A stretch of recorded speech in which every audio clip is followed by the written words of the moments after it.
नमस्कार दोस्तों, आप सभी का बहुत स्वागत है जेनिथ के इस प्लेटफॉर्म पे। दोस्तों, आज से हम एक नई शुरुआत कर रहे हैं आपके केवीएस, पीजीटी, टीजीटी या फिर पीआरटी। चाहे आप पीजीटी की बात करो, चाहे आप टीजीटी की बात करो, चाहे आप पीआरटी की बात करो, इन तीनों के ही जनरल पेपर में कुछ पॉइंट्स आपको कॉमन मिल जाएंगे।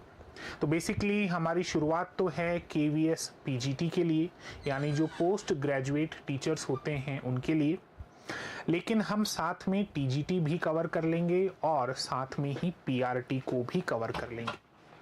तो दोस्तों, सबसे पहले तो ये समझ लेते हैं कि टीजीटी, पीजीटी और पीआरटी होता क्या है, इनका मतलब क्या होता है। सबसे पहले तो इस डिफरेंस को क्लियर कर लेते हैं।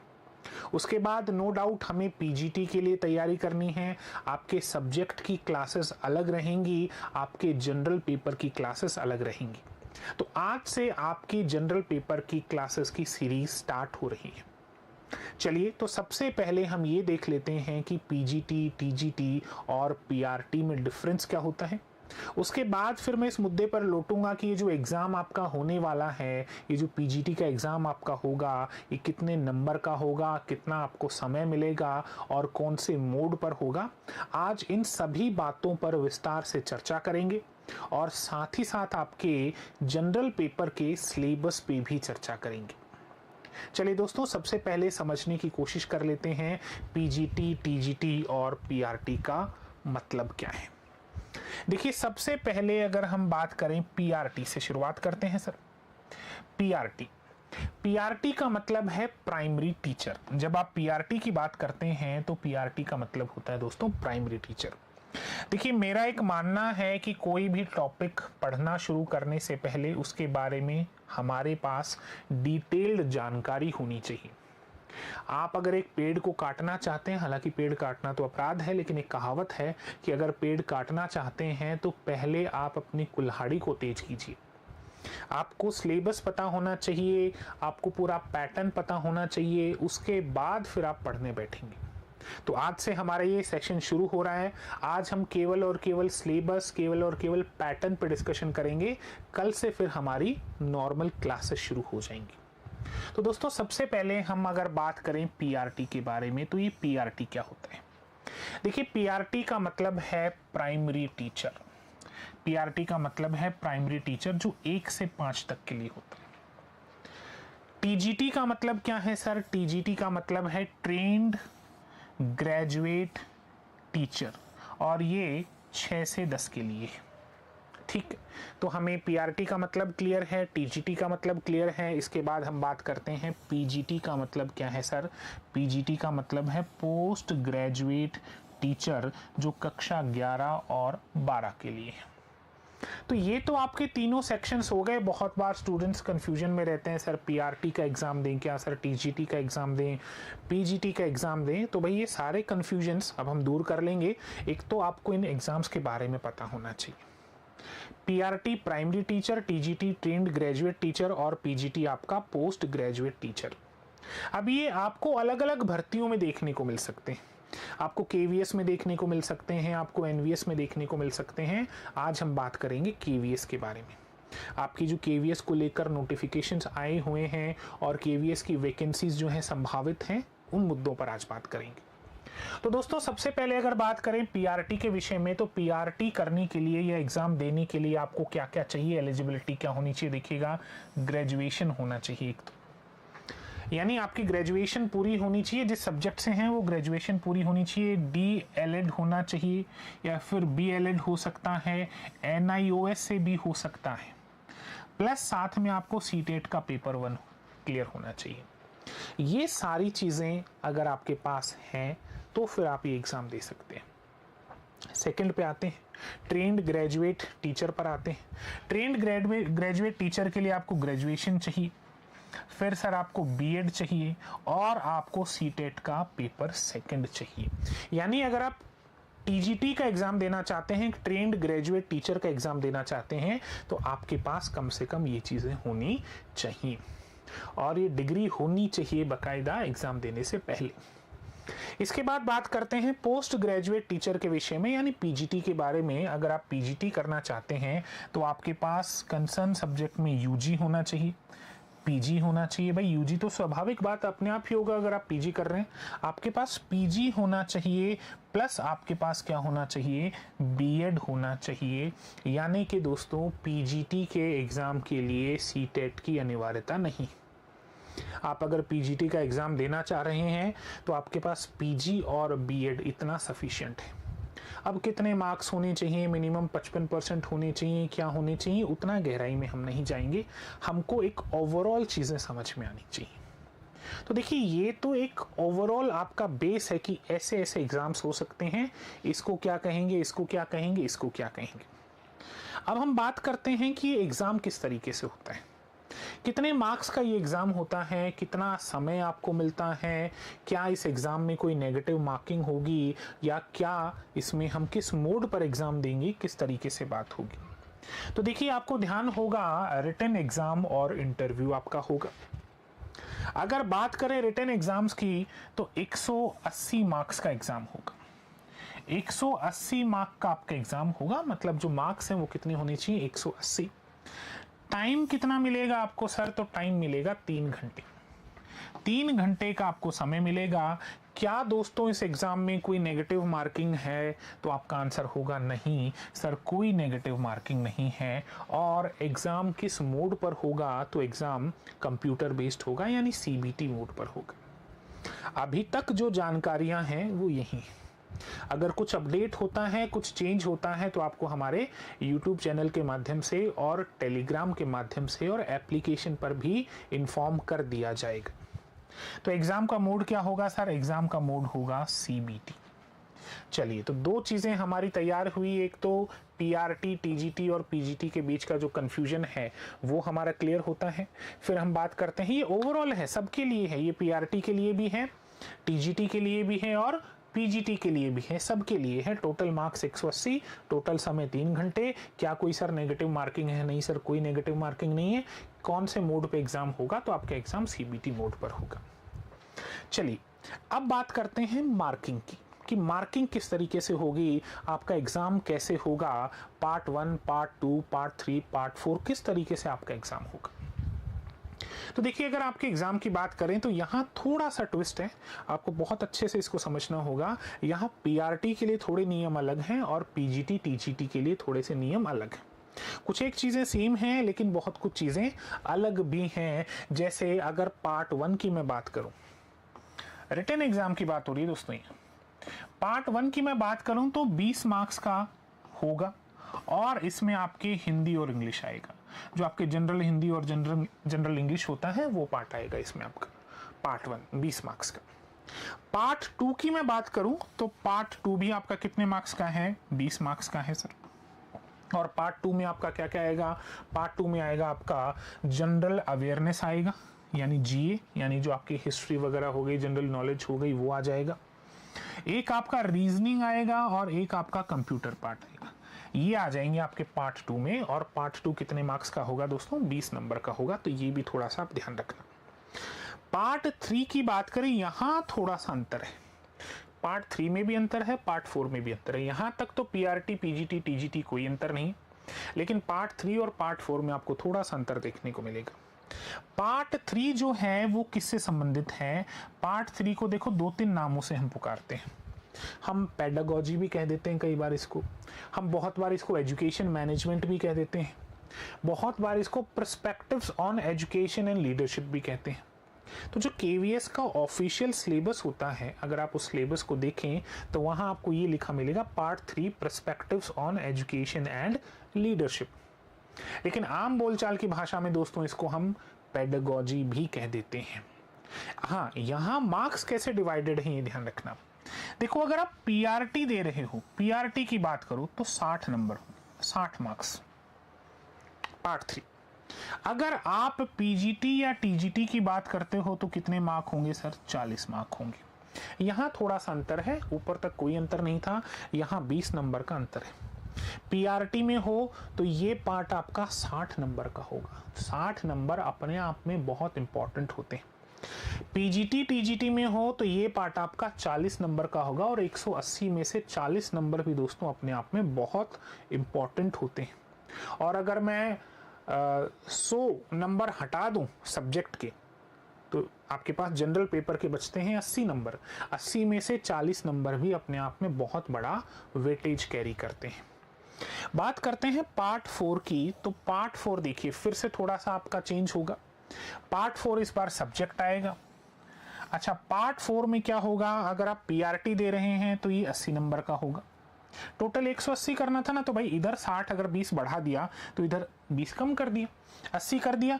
अगर आप पीजीटी और टीजीटी की बात करते हो तो ये 100 नंबर का होगा, यानी यहाँ अगर 20 नंबर कम है तो यहाँ 20 नंबर बढ़ा दिए। कुल मिलाकर देखिए कितना हो गया, 100 नंबर तो ये हो गया, 40 नंबर ये हो गया, 140, 160 और 180, कुल मिलाकर आपके 180 नंबर या 180 क्वेश्चंस या 180 मार्क्स की बात होगी। 20 और 20 40, अगर पीआरटी को जोड़ें तो 60, 40 और 60 100 और 80 180। अगर पीजीटी टीजीटी को करो तो 20 और 20 40, 40 40 80, 80 और 100 180, कैसे भी कर लो आपका 180 ही आएगा। ये आपका रिटन एग्जाम का एक फॉर्मेट है कि रिटन एग्जाम किस तरीके से होगा, किस फॉर्मेट में होगा। दोस्तों मेरी जो क्लासेस रहेंगी, मैं आपको पेडागॉजी पढ़ाने वाला हूँ, perspective on education and leadership या फिर पेडागॉजी। तो भाई बाकी जैसे हिंदी हो गया, इंग्लिश हो गया, आपका ये जनरल अवेयरनेस हो गया, रीजनिंग हो गया, कंप्यूटर हो गया, हमारी जो भी फैकल्टी हैं वो आपके साथ इनको लेकर डिस्कशन करेंगी। मैं आपके साथ डिस्कस करूंगा इस पार्ट को, यानी अगर आप पीजीटी और टीजीटी में हैं तो 40 नंबर हैं, पीआरटी में हैं तो 60 नंबर है, अपने आप में एक बहुत बड़ा वेटेज है। तो आज इत्मीनान से पहले पार्ट 3 का सिलेबस देखेंगे। देखिएगा कोई जल्दबाजी नहीं है, कहीं भागना नहीं है, कहीं भागकर जाना नहीं है। आज केवल और केवल सिलेबस को समझने की बात है, केवल और केवल हमारे एग्जाम पैटर्न को हमें समझना है। तो देखिए अगर मैं बात करूं पार्ट 3 की, तो आपका पार्ट 3 मेरे पास है, मैं पढ़ाने वाला हूं आपको पार्ट 3। पार्ट 3 की बात करें तो आ जाइए हमारे पार्ट 3 पर। देखिए पार्ट 3 को perspective on education and leadership, आपके अगर ऑफिशियल सिलेबस देखा जाए तो इस नाम से जाना जाता है। बाकी मैं फिर रिपीट कर दूं, आप इसको पेडागॉजी भी कह देते हो और बहुत बार इसको एजुकेशन मैनेजमेंट भी कहा जाता है। चलिए तो पार्ट 3 की बात करते हैं, एक बार रिवाइज कीजिए। अगर आप पीआरटी दे रहे हैं तो कितने नंबर, 60 नंबर। अगर आप पीजीटी दे रहे हैं या टीजीटी दे रहे हैं तो कितने नंबर सर, 40 नंबर। तो अपने आप में एक इम्पॉर्टेंट पार्ट हो जाता है। चलिए अब बात करते हैं इसके थोड़े सिलेबस के बारे में, क्या सिलेबस है। तो इसको कुछ हिस्सों में बांटा गया है आपका। ये जो पेडागॉजी है इसके भी कुछ हिस्से हैं, 1 बाय 1 उन हिस्सों पर बात करेंगे। और हमारी जो डेली क्लासेस होने वाली हैं वो इस सिलेबस के अकॉर्डिंग ही चलने वाली है। दोस्तों ध्यान रखिएगा, ये पीजीटी, टीजीटी और पीआरटी तीनों के लिए कॉमन है, तो आपको कहीं किसी और प्लेटफॉर्म पे जाने की ज़रूरत नहीं पड़ेगी। प्लस केवल केवीएस और एनवीएस के लिए नहीं, बाकी जो बहुत से एग्जाम्स हैं, जो टीचर्स एग्जाम्स होते हैं, टीचर्स के लिए जो आप एग्जाम देते हो, टीचिंग एग्जाम्स जो होंगे, उनमें भी लगभग यही सिलेबस आपको देखने को मिलता है। तो आप सीटेट को देख लो, आप पीजीटी देख लो, टीजीटी देख लो, पीआरटी देख लो, केवीएस देख लो, एनवीएस, जो भी मतलब आप एग्जाम देखना चाहते हैं। खैर पीजीटी, टीजीटी, पीआरटी तो खैर एक सेगमेंट हो गया, आप केवीएस देख लो, एनवीएस देख लो, जो भी आप कुछ देखें लगभग आपको सेम मिलने वाला है। पीजीटी, टीजीटी और पीआरटी तो सेम ही है। चलिए बात करते हैं, हमने इसको सबसे पहले, हमारा क्या है part 3 perspective on education and leadership. इसमें सबसे पहले हमने लिया हमारा A part, that is understanding the learner. Learner का मतलब कौन होता है, लर्नर का मतलब होता है सीखने वाला, सीखने वाला। देखिए सीखने वाला, और सीखने वाले को हम हिंदी में अधिगम कर्ता कहते हैं, अधिगम कर्ता कहते हैं। क्योंकि हम लर्निंग को हिंदी में क्या कहते हैं, हम लर्निंग को हिंदी में कहते हैं अधिगम। लर्निंग को हिंदी में अधिगम कहा जाता है, इसी वजह से लर्नर को हिंदी में अधिगम कर्ता कहा जाता है। एक तरीके से आप मान सकते हैं स्टूडेंट, स्टूडेंट स्टूडेंट की बात हो रही है यहाँ पर, छात्र। तो अंडरस्टैंडिंग द लर्नर, यानी सबसे पहले हमें ए पार्ट में लर्नर को समझना है, सीखने वाले को समझना है, अधिगमकर्ता को समझना है। इसमें हम क्या क्या चीज़ें कवर करने वाले हैं, ध्यान से देखिएगा। इसमें सबसे पहले तो हम कंसेप्ट ऑफ ग्रोथ को कवर करने वाले हैं। मैं दोस्तों आपको एक छोटा सा पॉइंट और बता दूं, ये आपकी जितनी भी क्लासेस रहने वाली हैं ये सब बाइलिंगुअल रहने वाली हैं। यहाँ नो डाउट सिलेबस हमने इंग्लिश में रखा है, लेकिन आपकी क्लासेस बाइलिंगुअल रहेंगी। आपको स्लाइड पे हिंदी और इंग्लिश दोनों ही भाषाएं मिलेंगी। जो कॉन्वर्सेशन होगा हमारा वो भी बाइलिंगुअल रहेगा। आपको जो कंटेंट, जो नोट्स, जो PYQs, जो बुलेट नोट्स, जो स्मार्ट नोट्स जो भी मिलेगा वो भी बाइलिंगुअल मिलेगा। तो लैंग्वेज को लेकर परेशान मत होना, दोनों ही भाषाओं में बात करेंगे। प्लस आपका जो टेलीग्राम चैनल है, इस टेलीग्राम चैनल पे आप जो क्वेश्चंस पूछ सकते हैं वो भी बाइलिंगुअल रहेंगे। एडिशनल बात ये और कि आपके जो मॉक टेस्ट कंडक्ट करवाए जाएंगे हर संडे, जो टेस्ट आपके होंगे PYQs MCQs को लेकर, वो भी बाइलिंगुअल रहेंगे। तो एक तो आप ज़्यादा से ज़्यादा हमारे टेलीग्राम चैनल से जुड़ जाइए ताकि आपको मैक्सिमम चीज़ें वहीं मिल जाएं, आपके डाउट्स क्लियर हो जाएं, आपकी प्रॉब्लम सॉल्व हो जाएं। टेलीग्राम चैनल का लिंक आपको यहाँ मिल जाएगा, आप वहाँ से टेलीग्राम चैनल को ज्वाइन कर सकते हैं। चलिए, तो एक तो हम कंसेप्ट ऑफ ग्रोथ पर बात करेंगे, उसके बाद हम बात करेंगे मैच्योरेशन, यानी जो परिपक्वता होती है, मैच्योरिटी होती है, और डेवलपमेंट पे बात करेंगे, परिपक्वता और विकास पर बात करेंगे। उसके बाद हम किस मुद्दे पर बात करेंगे इसमें, उसके बाद हम बात करेंगे principles and debates on development, यानी जो आपका विकास होता है इसके क्या सिद्धांत होते हैं, इन सिद्धांतों पर हम चर्चा करेंगे।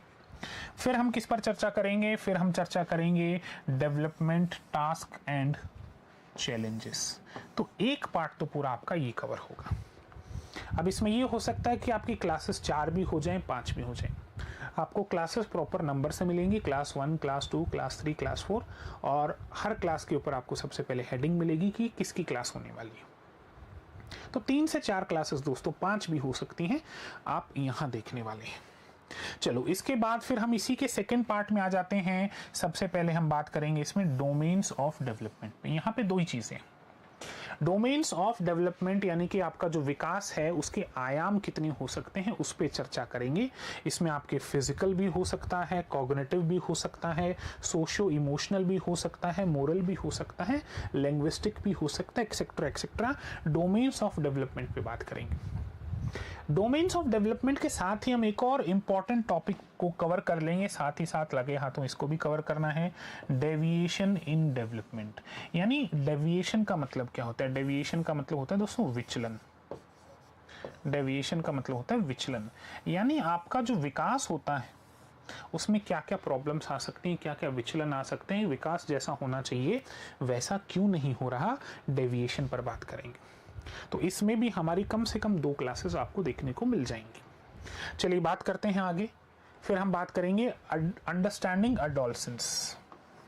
अंडरस्टैंडिंग अडोलसेंस, अडोलसेंस का मतलब क्या होता है? अडोलसेंस कौन होता है? तो अडोलसेंट होता है किशोर। जो किशोर होता है, किशोरावस्था आप जिसको कहते हैं, किशोर जो होगा उसको इंग्लिश में अडोलसेंस कहा जाता है, किशोरावस्था। तो अंडरस्टैंडिंग अडोलसेंस। अच्छा, ये किशोर कौन होता है? तो भाई बड़ी सिंपल सी बात है, वह व्यक्ति जो 10 या 11 साल से लेकर 19 या 20 साल का हो, इस बीच का कोई भी बालक या बालिका होगी, वो क्या कहलाएगा? वो किशोर या किशोरी कहलाएगा, वो किशोर या किशोरी कहलाएगा, अडोलसेंट कहलाएगा। अब देखिए, ये फेज 10 या 11 या 19 या 20 ये कोई परमानेंट नहीं, ये कोई फिक्स्ड नहीं है। अलग अलग एक्सपर्ट्स ने अलग अलग राय दी हैं। इसमें वर्ल्ड हेल्थ ऑर्गेनाइजेशन WHO ने भी अपने अकॉर्डिंग एज बताई है, 10 से लेकर 19 साल तक जो भी है उस अकॉर्डिंग हम देखेंगे इसको। तो अंडरस्टैंडिंग अडोलसेंस, अडोलसेंस को समझेंगे हम, उसकी नीड्स को समझेंगे कि उसकी आवश्यकताएं क्या क्या हो सकती हैं, उसके चैलेंजेस को समझेंगे, और implications for designing institutional support को समझेंगे। तो कुल मिलाकर जो किशोर अवस्था होती है, अडोलसेंस होता है, हम उसको समझने वाले हैं। अच्छा, इसके बाद हम और क्या बात करेंगे? तो सर इसके बाद हम बात करेंगे role of primary and secondary socialization agencies ensuring home school continuity, इस पे बात करेंगे। तो कम से कम आप ये मान के चलिए 5 से 6 क्लासेस आपको इसमें देखने को मिलेंगी, 3 से 4 क्लासेस आपको इसमें देखने को मिलेंगी। इसी के साथ आपका पार्ट ए यहाँ कंप्लीट होगा। पार्ट ए क्या था आपका? Understanding learner. अंडरस्टैंडिंग लर्नर यानी अधिगमकर्ता को समझना, ये आपका पार्ट ए था। तो हमने पार्ट ए को इस तरीके से समझा। इसके बाद बात करेंगे sir part B. Part B है understanding teaching learning. Part B में हम किसको समझेंगे? टीचिंग लर्निंग को समझेंगे। Part B understanding teaching learning. अब इसमें देखिए हम क्या क्या समझने वाले हैं। इसमें हम समझेंगे थियोरेटिकल पर्सपेक्टिव ऑन लर्निंग, यानी लर्निंग पे जो थियोरेटिकल पर्सपेक्टिव होता है, इसमें अलग अलग हमें विचारधाराएं भी समझनी होंगी, थियोरी समझेंगे। जैसे हम बिहेवियरिज्म को समझेंगे, जैसे हम कॉग्निटिविज्म को समझेंगे, कंस्ट्रक्टिविज्म को समझेंगे, इन सभी थियोरीज को अलग से हम पढ़ने वाले हैं। आपने बहुत से साइकोलॉजिस्ट के नाम सुने होंगे, जैसे B.F. स्किनर, जैसे इवैन पेवेलो, जैसे थ्रॉन्डाइक। इसके अलावा जैसे कॉग्निटिविज्म में आ जाते हैं आपके जीन पियाजे। इन सब को डिटेल में हम यहाँ समझने वाले हैं, थ्योरेटिकल पर्सपेक्टिव ऑफ लर्निंग में, बिहेवियरिज्म में, कॉग्निटिविज्म में एंड कंस्ट्रक्टिविज्म में। तीनों चीज़ें देखने वाले हैं। बिहेवियरिज्म भी देखने वाले हैं, कॉग्निटिविज्म भी देखने वाले हैं और कंस्ट्रक्टिविज्म भी देखने वाले हैं, with special reference to their implication for. अच्छा, उनका इम्प्लीकेशन किस किस में कैसे हो सकता है? For the role of teacher, teacher के लिए ये कैसे काम आ सकते हैं? For the role of teacher and for the role of learner, इनके लिए कैसे काम आ सकते हैं, इनको भी समझने वाले हैं। चलिए, और क्या क्या इसमें कैसे काम आएंगी? Nature of teacher student relationship. अच्छा, चॉइस ऑफ टीचिंग मेथड्स। देखिएगा, इन्हीं के बेसिस पे, इन सब के बेसिस पे ही टीचिंग मेथड के चॉइस को देखेंगे, क्लासरूम के एनवायरनमेंट को देखेंगे और डिसिप्लिन और पावर एक्सेट्रा को समझने वाले हैं। तो ये कौन सा पार्ट हुआ आपका? बी पार्ट हुआ। बी पार्ट में सबसे पहले हम बेसिकली लर्निंग को समझने वाले हैं। लर्निंग को हिंदी में क्या कहा जाता है सर? अधिगम कहा जाता है। लर्निंग को क्या कहोगे आप? अधिगम कहोगे। चिंता मत कीजिए, आप किसी भी भाषा से हैं, हम प्रॉपरली तैयार करेंगे चीज़ों को। चलिए, फिर और देखते हैं फैक्टर्स अफेक्टिंग लर्निंग। लर्निंग को कौन से फैक्टर्स इफेक्ट करते हैं? Factors affecting learning and their implications for, यानी कौन से कारक हैं सर? वो कौन से कारक हैं? कारक कह लो, या कई बार हम इसको घटक भी कह देते हैं, कि कौन से घटक या कौन से कारक हैं जो आपकी लर्निंग को, यानी किसी के अधिगम को क्या करते हो? प्रभावित करते हो। और क्या बात करेंगे इसमें? और हम बात करेंगे डिजाइनिंग क्लासरूम इंस्ट्रक्शंस, और हम बात करेंगे प्लानिंग स्टूडेंट एक्टिविटीज, और हम बात करेंगे creating learning space in schools. इस मुद्दे पर हमें डिस्कशन करना है। फिर हम क्या बात करेंगे? हम बात करेंगे planning and organization of teaching learning. भाई देखिए, सिलेबस तो बहुत सोच समझ के बनाया गया आपका। Planning and organization of teaching learning, planning and organization of teaching learning.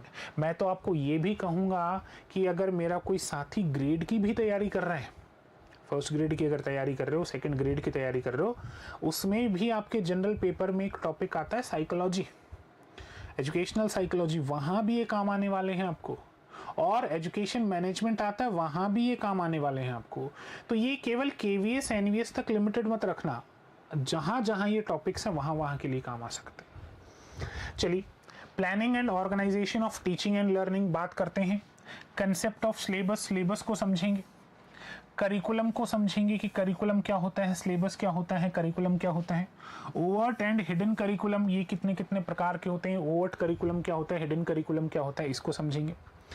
एक दोस्तों बड़ा इंपॉर्टेंट समझने वाले हैं FLN, foundational literacy and numeracy. आपने कभी निपुण भारत सुना होगा, या फिर अगर आपने RTE एक्ट 2009 पढ़ा होगा, कभी ना कभी तो आपने देखा ही होगा, सुना ही होगा RTE 2009। इसमें भी चर्चा है इसके बारे में, FLN के बारे में, निपुण भारत, ये सारी चीजें हैं। Early childhood care and education ECCE, ये भी बड़ा इंपॉर्टेंट पार्ट है, तो इसको भी हम कवर करेंगे। Foundational literacy and numeracy, foundational literacy and numeracy, ये बेसिकली छोटे बच्चों के लिए होती है, जोड़ बाकी गुणा भाग करना और बोलना सिखाना उसमें होती है। Early childhood care and education, ECCE, इसको भी समझेंगे ये क्या चीज़ है, तो ये भी अपने आप में बहुत इंपॉर्टेंट है। इसके बाद हम बात करेंगे कंपिटेंसी बेस्ड एजुकेशन और बात करेंगे एक्सपेरिमेंटल लर्निंग एक्सेट्रा पर। फिर हम बात करेंगे दोस्तों इंस्ट्रक्शनल प्लान्स पे, ईयर प्लान क्या होता है, यूनिट प्लान क्या होता है, लेसन प्लान क्या होता है, सेशन प्लान क्या होता है, इन सब चीज़ों को भी डिटेल में समझने वाले हैं। फिर हम समझेंगे इंस्ट्रक्शनल मटेरियल एंड रिसोर्सेज क्या होते हैं, जैसे टीचिंग लर्निंग मटेरियल आपने सुना होगा, इंस्ट्रक्शनल मटेरियल एंड रिसोर्सेज को हम समझने वाले हैं, कौन से मटेरियल कौन से रिसोर्सेज काम आने वाले हैं। Information and communication technology ICT को समझेंगे कि टीचिंग और लर्निंग में आपका ICT कितना काम आने वाला है, टीचिंग और लर्निंग में ICT कैसे काम आएगा इसको भी समझेंगे, ये भी इम्पोर्टेंट है। इसके बाद हम असेसमेंट पे आ जाएंगे, असेसमेंट को समझना शुरू करेंगे। Assessment of learning, for learning and as learning, इसकी मीनिंग समझेंगे, इसके पर्पस को समझेंगे, कंसिडरेशंस इन प्लानिंग समझेंगे, एनहांसिंग टीचिंग लर्निंग प्रोसेस को देखेंगे, क्लासरूम ऑब्जर्वेशन एंड फीडबैक समझेंगे, रिफ्लेक्शन एंड डायलॉग्स को समझेंगे, इन सभी चीज़ों को समझने वाले हैं। चलिए, तो ये आपका पार्ट बी कंप्लीट होता है। पार्ट बी के बाद दोस्तों बात करते हैं पार्ट ई के विषय में, और पार्ट ई क्या है, तो पार्ट ई है आपका creating a conducive learning environment. Part E में हम एक कंड्यूसिव लर्निंग एनवायरनमेंट के बारे में बात करेंगे। Creating a conducive learning environment, the concept of diversity को समझेंगे, डिसेबिलिटी को समझेंगे, inclusion implication of disability as a social construct को समझेंगे, type of disabilities, their identification and interventions को समझने वाले। यानी एक तरीके से कंड्यूसिव लर्निंग हम कैसे क्रिएट कर सकते हैं, इस मुद्दे पर बात करेंगे। फिर हम बात करेंगे concept of school mental health, यानी मानसिक स्वास्थ्य, एक बड़ा इंपॉर्टेंट टॉपिक आता है आपका मेंटल हेल्थ। ये अगर ग्रेड वाले बच्चे हैं तो उनको भी देखने को मिलेगा। Concept of school mental health, addressing the curative, preventive and promotive dimension of mental health for all students and staff, providing for guidance and counselling, इसको देखेंगे। Developing school and community as a learning resource, इसको समझने वाले हैं। D में हम क्या देखने वाले हैं, सी आपने देख लिया, देखिए सी इस तरीके से आपने creating a conducive learning environment देख लिया। डी में क्या देखने वाले हैं भैया, चलो डी को इन्होंने लाल से नहीं रंगा, कोई बात नहीं, हम समझ लेते हैं ना, डी लिखा हुआ है स्कूल ऑर्गेनाइजेशन एंड लीडरशिप। चलिए मैं लाल से ही अंडरलाइन कर देता हूँ, काहे चिंता करते हो, स्कूल ऑर्गेनाइजेशन एंड लीडरशिप। इसमें हम क्या पढ़ेंगे, leader as a reflective practitioner, team builder, initiator, coach and mentor. Perspective on school leadership पढ़ेंगे, instructional, distributed and disturbed and transformative. Vision building पढ़ेंगे, गोल सेटिंग पढ़ेंगे and creating a school development plan पढ़ेंगे। School development plan भी अपने आप में important चीज़ है। तो डी पार्ट में हम स्कूल ऑर्गेनाइजेशन से संबंधित बातें देखेंगे, लीडरशिप से संबंधित बातें देखेंगे। Using school process and forms for strengthening teaching learning, calendar को पढ़ने वाले हैं, टाइम टेबल देखने वाले हैं, पेरेंट टीचर जो फॉरम्स होते हैं उस पर बात करेंगे, स्कूल असेंबली पे बात करेंगे, टीचर डेवलपमेंट फॉरम्स पे बात करेंगे, using achievement data for improving teaching learning, school self assessment and improvement पे बात करने वाले हैं। इसके अलावा creating partnership with community, industry and other neighbouring schools and higher education institutions, forming learning communities, इस पे भी डिस्कशन करेंगे। लास्ट आपका आ जाता है E part, perspective in education. Last आपका आ जाएगा E part, perspective in education. भैया इसको भी क्या बात है, रेड से नहीं कर रखा, कोई बात नहीं। Perspective in education, ABCD part हमने कंप्लीट कर लिया, अब हम ई पार्ट की तरफ पढ़ेंगे। इसमें देखो जो सबसे इंपॉर्टेंट आपको कवर करना रहेगा वो होगा आपके NEP 2020। दोस्तों अभी तक देश में 3 बार NEP आ चुका है। एक 1968 में आया, एक 1986 में आया और एक हमारे 2020 में आया। तो इन पे बात करेंगे, इनको कवर करेंगे। इसी में हम एक टॉपिक कवर करेंगे, early childhood care and education, जो कि आपने पिछले पार्ट में भी देखा था।